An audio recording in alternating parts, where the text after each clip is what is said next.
যা পূর্বে বাংলাদেশে কখনো ঘটেনি তা ঘটিয়ে দিল জামায়াত সমর্থকরা। দাড়িপাল্লার স্লোগানে উত্তাল ট্রেন, ঈদের আমেজের মতো ভোট দিতে যাচ্ছে মানুষ। আরও জানাবো, নেত্রকোনায় রাতের আধারে 4 ভোট কেন্দ্রে আগুন। 12 তারিখে নির্বাচন হতে দেওয়া হবে না, শেখ হাসিনার কঠোর হুঁশিয়ারি। এরপর থাকছে নাসির উদ্দিন পাটোয়ারির নির্বাচনী ক্যাম্পে হামলা। সিসিটিভি ফুটেজে মিলল মির্জা আব্বাসের সংশ্লিষ্টতা। বাতিল হতে পারে মনোনয়ন। গণভোটে আপনাদের না ভোট দিতে হবে, বললেন খুনি হাসিনার দোসর জিএম কাদের। এবং সবশেষে দেখবেন, শেষ মুহূর্তে এসে জামায়াত বিএনপির সব প্ল্যান এক নিমিষেই শেষ করে দিল। জামায়াতের প্ল্যান শুনে হতবাক বিদেশি কূটনীতিকরা। বিএনপির পরাজয় শতভাগ নিশ্চিত। এতক্ষণ শুনছিলেন সংবাদ শিরোনাম, এখন থাকছে বিস্তারিত। ভোট চোরদের কোনো রক্ষা নেই। ক্যালেন্ডারের পাতায় আজ কোনো ঈদ নেই, নেই পুজো, নেই লম্বা কোনো সরকারি ছুটি। তবুও ঢাকার কমলাপুর রেলওয়ে স্টেশনের চিত্র দেখে মনে হচ্ছে আগামীকাল বুঝি ঈদ। কিন্তু এই ভিড় শাড়ি গয়নার টানে বাড়ি ফেরার ভিড় নয়, এই ভিড় ভোটের টানে বাড়ি ফেরার ভিড়। সোশ্যাল মিডিয়ায় ভাইরাল হওয়া একটি ভিডিও বাংলাদেশের রাজনীতির বহুদিনের সমীকরণকে নাড়িয়ে দিয়েছে।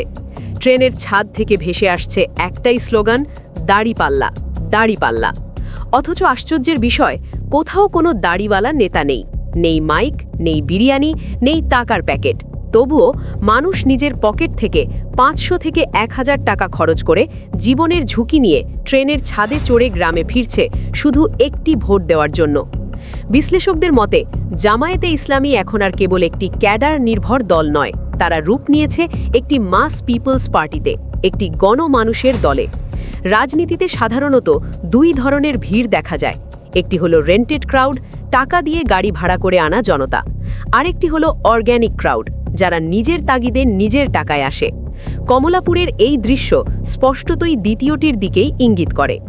ভিডিওতে দেখা যাচ্ছে শ্রমিক, ছাত্র, ডেলিভারি রাইডার থেকে শুরু করে সাধারণ চাকরিজীবী সবার কণ্ঠে একই স্লোগান। তাদের চোখে মুখে এক অদ্ভুত দৃঢ়তা। তারা বলছে, সারা বছর যারা লুটপাট করে খেয়েছে তাদের বিদায় করতেই আমরা যাচ্ছি। দীর্ঘদিন ধরে তৃণমূল পর্যায়ে সমাজসেবা, চ্যারিটি আর বিপদের সময় মানুষের পাশে দাঁড়ানোর যে কাজ জামায়াত করে এসেছে, আজ তারই রিটার্ন অন ইনভেস্টমেন্ট তারা পাচ্ছে। এই মানুষগুলো কোনো বড় নেতার ভাষণ শুনতে যাচ্ছে না, তারা যাচ্ছে তাদের বিশ্বাস, তাদের আইডিওলজিকে বিজয়ী করতে। ভিডিওর ব্যাকগ্রাউন্ডে বাজতে থাকা জামায়াতের নির্বাচনী গানটি যেন আরও বেশি প্রাসঙ্গিক হয়ে ওঠে। সাধারণ মানুষের কাছে যাও, একটু অতি তুমি টের পাও, কার পাশা গেছে, কার টেবিলে, খেলা যে চলছে কোন লেভেলে। সত্যিই তো, ঢাকার এসি রুমে বসে যারা পলিটিক্যাল চার্ট আঁকছেন তারা হয়তো টের পাচ্ছেন না মাঠের খেলা ইতোমধ্যেই লেভেল চেঞ্জ হয়ে গেছে। সাধারণ মানুষ যখন স্বতঃস্ফূর্তভাবে কোনো প্রতীকের স্লোগান দেয়, তখন বুঝে নিতে হবে সেই প্রতীক তাদের আস্থার জায়গায় পৌঁছে গেছে। ট্রেনের ছাদে বসে স্লোগান দেওয়া এই মানুষগুলোই আসল অপিনিয়ন মেকার। গ্রামে পৌঁছে তারা যখন চায়ের দোকানে বসবে, তাদের এই উদ্দীপনা, এই এনার্জি ছড়িয়ে পড়বে পুরো গ্রামে। জামায়াতের বিরোধীরা হয়তো মিডিয়াতে শক্তিশালী, কিন্তু আজ জামায়াত শক্তিশালী ট্রেনের বগিতে, বাসের ছাদে আর মানুষের হৃদয়ে। ভাবুন তো, ট্রেনের ছাদে ভ্রমণ কতটা ঝুঁকিপূর্ণ, তবুও এই মানুষগুলোর চোখে কোনো ভয় নেই। তাদের কাছে এই ভোট দেওয়া শুধু একটি দায়িত্ব নয়, এটি একটি মিশন। জামায়াতের কর্মীরা মানুষকে বোঝাতে পেরেছে এই নির্বাচন শুধু ক্ষমতার পরিবর্তন নয়, এটি দেশ ও ইসলামের রক্ষার নির্বাচন। তাই মানুষ কষ্ট করে হলেও বাড়ি ফিরছে। যেখানে অন্য দলগুলো ভোটারকে কেন্দ্রে আনতেই হিমশিম খাচ্ছে, সেখানে জামায়াতের ভোটাররা শত শত মাইল পাড়ি দিচ্ছে। একে বলে পলিটিক্যাল প্যাশন। আর যার পক্ষে এই প্যাশন থাকে, তাকে ব্যালটের যুদ্ধে হারানো প্রায় অসম্ভব। এই ভিডিও হয়তো 12ই ফেব্রুয়ারির ফলাফলের একটি ট্রেলার মাত্র। শহর থেকে গ্রামমুখী এই স্রোত বলে দিচ্ছে, গ্রামের ভোট কেন্দ্রগুলোতে এবার দাড়িপাল্লার জোয়ার নামতে যাচ্ছে। যারা ভাবত জামায়াত মানেই শুধু নেতিবাচক গল্প, কমলাপুরের এই সাধারণ যাত্রীরা সেই ধারণাকে চূর্ণ করে দিয়েছে। এরা তন্ত্রাসী নয়, এরা খেটে খাওয়া সাধারণ মানুষ যারা পরিবর্তন চায়। ট্রেনের চাকার ছন্দে ছন্দে যে স্লোগান তারা তুলছে, তা হয়তো আগামী 5 বছরের বাংলাদেশের ভাগ্য লিখে দিচ্ছে। রাজনীতিতে শেষ কথা বলে কিছু নেই, কিন্তু যখন জনতা জেগে ওঠে, তখন বড় বড় দুর্গ তাসের ঘরের মতো ভেঙে পড়ে। কমলাপুরের এই দৃশ্য একটাই কথা বলছে, পাশার দান উল্টে গেছে।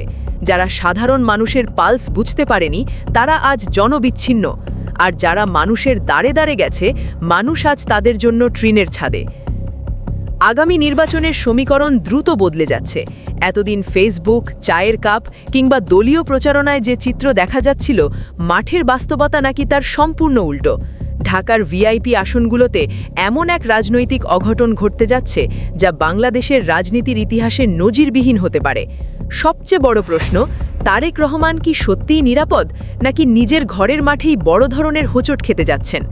আজকের এই বিশ্লেষণ আপনার রাজনৈতিক চিন্তাভাবনায় বড়সড় ধাক্কা দেবে, কারণ আজ আলোচনা হবে সোচ্চার নামের একটি সংস্থার গোপন প্রি-ইলেকশন জরিপ নিয়ে। সোচ্চার কোনো সাধারণ সংস্থা নয়।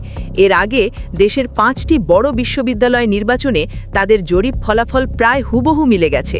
তাদের ঘোষিত অ্যাকুরেসি রেট 99%। সেই সংস্থাই এবার ঢাকার 4টি অত্যন্ত গুরুত্বপূর্ণ বা ভিআইপি আসনের জরিপ প্রকাশ করেছে। আর সেই ফলাফল প্রকাশের পর রাজনীতির আন্দরমহলে কার্যত ভূমিকম্প শুরু হয়েছে। মোট ফলাফল দেখলে আপাতদৃষ্টিতে হিসাবটা ড্র। 4টি আসনের মধ্যে 2টিতে বিএনপি এবং 2টিতে জামায়াত বা তাদের সমর্থিত প্রার্থীরা এগিয়ে। কিন্তু আসল খেলা এখানে নয়, আসল খেলা লুকিয়ে আছে ভোটের ব্যবধান ও শতাংশের ভেতরে। চলুন আবেগের চশমা খুলে সরাসরি তথ্যের গভীরে যাওয়া যাক। ঢাকা 17, গুলশান বনানী। ঢাকার সবচেয়ে হাই প্রোফাইল আসন ঢাকা 17, গুলশান বনানী এলাকা। অভিজাত ভোটার অধ্যুষিত এই আসনে প্রার্থী খোদ বিএনপির চেয়ারম্যান তারেক রহমান। স্বাভাবিকভাবেই সবাই ধরে নিয়েছিল এখানে তিনি একচেটিয়া জয় পাবেন। কিন্তু সোচ্চারের জরিপ বলছে ভিন্ন কথা। তারেক রহমান 35%। তার ঠিক পেছনেই রয়েছেন স্বতন্ত্র প্রার্থী ডাক্তার খালিদুজ্জামান, যিনি পাচ্ছেন 32% ভোট। ব্যবধান মাত্র 3%। নিজের আসনে বিএনপির শীর্ষ নেতার এমন সামান্য লিড মানে তিনি কার্যত রেড জোনে অবস্থান করছেন। কেন এমন পরিস্থিতি? বিশ্লেষকদের মতে এর পেছনে রয়েছে 3টি বড় কারণ। প্রথমত, ডাক্তার খালিদুজ্জামানের ক্লিন ও গ্রহণযোগ্য ইমেজ। দ্বিতীয়ত, সাম্প্রতিক সময়ে তার বিরুদ্ধে রাষ্ট্রযন্ত্র ব্যবহার করে যে নোংরা অপপ্রচার ও ভিডিও লিকের চেষ্টা হয়েছে, সাধারণ ভোটাররা সেটাকে ভালোভাবে নেয়নি, বরং এটি বিএনপির জন্য উল্টো ক্ষতির কারণ হয়েছে। মানুষ ভিকটিমের প্রতি সহানুভূতিশীল হয়েছে। ঢাকা 8 আসনের 11 দলীয় জোটের প্রার্থী নাসির উদ্দিন পাটোয়ারির পরিবাগ মসজিদ সংলগ্ন 21 নং ওয়ার্ডের নির্বাচনী ক্যাম্পে হামলা হয়েছে। কিছু সন্ত্রাসী হঠাৎ আসে এবং বলে, তোদের নেতা কেন মির্জা আব্বাসের বিরুদ্ধে কথা বলে, তোদের ক্যাম্প উড়িয়ে দিব, কখনো অফিস করতে পারবি না, অফিস জ্বালিয়ে দেওয়া হবে। বলার সঙ্গে সঙ্গে তারা হত্যা চেষ্টার উদ্দেশ্যে ধারালো দেশীয় অস্ত্র দিয়ে আঘাত করে এবং এলোপাথারি কিল, ঘুষি, লাথি মারতে থাকে।